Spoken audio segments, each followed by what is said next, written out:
A long time ago in western Nigeria, there lived a man. He had three wives but no son. The man was the king of the land, and he desperately needed an heir to succeed him. Over time, he became so worried that he began seeking help from different sources. The last source that he went to was the Ifa priest. He complained to the priest that he was growing old and needed someone to succeed him. The priest saw his complaint as valid and decided to help him. After making some incantations, the priest revealed to the king that the king would have a son, but he did not say which of his wives would bear the son. He would give him a pot of stew, or his wife would have to eat it. Each of them would get pregnant, and one would bear a son for him. This excited the king, and he quickly agreed to what the priest said. Immediately, the priest went about making the stew. He told the king to return to his palace and await for him there. A few minutes after the king reached his palace, the priest came in with a pot of stew. In the pot of stew, he had mixed a portion for the three wives to share. However, the two older wives disliked the younger wife greatly and didn't want her to prosper in any way, so they didn't allow her to have a taste of the stew. When the stew arrived, they sent the younger wife on an errand. The younger wife resisted, but she could not disobey their orders, so she went to do as they ordered. And before she could return, they packed the entire stew into their separate pots and left none for her. They did this because they believed that if the younger wife eats of the stew, she may bear a son, and they didn't want that. When the younger wife returned, she realized that the stew had finished. She cried and cried, but no one came to her rescue. She finally got tired of crying and scraped the contents of the pot into her mouth. It was barely a mouthful, but she was satisfied. At least she got to taste the stew. A few weeks later, the bellies of the older wives started growing, and so did the younger wife's belly. The two older wives got very angry and devised another plan. Months passed, and soon it was time for them to give birth. The two older wives both gave birth to girls. After this incident, all eyes fell on the younger wife.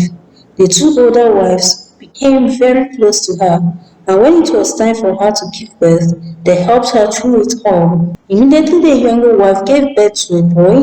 The older wives took the boy and replaced him with a stone. When the younger wife awoke, the older wife set out an alarm. Everyone was surprised at what the younger wife gave birth to. It is an abomination to give birth to a non-human. For this reason, the younger wife was sent out of the village as they believed she gave birth to a stone. The older wives had taken her son to the forest and left him there to die. But as fate would have it, a herbalist who lived deep in the forest was out gathering herbs and found him. He took the baby to his home and raised him into a fine gentleman. Years passed, and one day the king died. The king still had no heir to the throne, so the elders of the land met with the priest to find out what to do and who to crown the king. The priest told them that the heir to the throne was living in a very powerful medicine man's house. The elders were all surprised to hear this, but went ahead to ask him where the would-be king lived. The priest told them that he lived in the forest. The elders sent a trusted member of the council to bring him home. The return of the king in waiting was a joyous occasion, and no one could stop singing songs of joy. The villagers did not know whose king he was. They had many questions as to which woman bore the king and heir. The priest was called in. He informed them that the boy's mother lived in the village. Who could it be? Every woman desired to be the boy's mother, even when they knew it was impossible. The prince's mother had to be found before his coronation. The priest advised all the women to prepare a good pot of stew and bring it to the village square. The boy will then taste all the stew. This will help him find his mother. Whoever the prince eats up her food is free. The women were happy with this instruction. They went to the market and bought the best ingredients to prepare the best stew. There was only one woman who couldn't do this. It was the outcast. She didn't even have anything to feed on besides vegetables and fruits in the forest.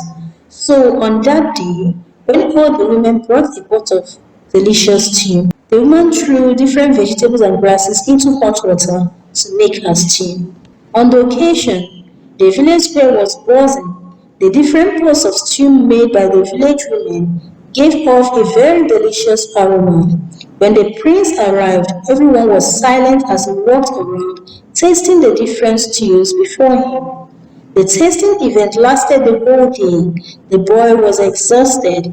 He finally reached the last pot and saw a rag-looking woman sitting behind it. He tasted the stew and sat and ate even more. Then he shouted with joy, I have seen my mother, and burst into songs and dancing. Thus, the wicked deed of many years past was uncovered. The council investigated, and the two wicked wives were banished from the village.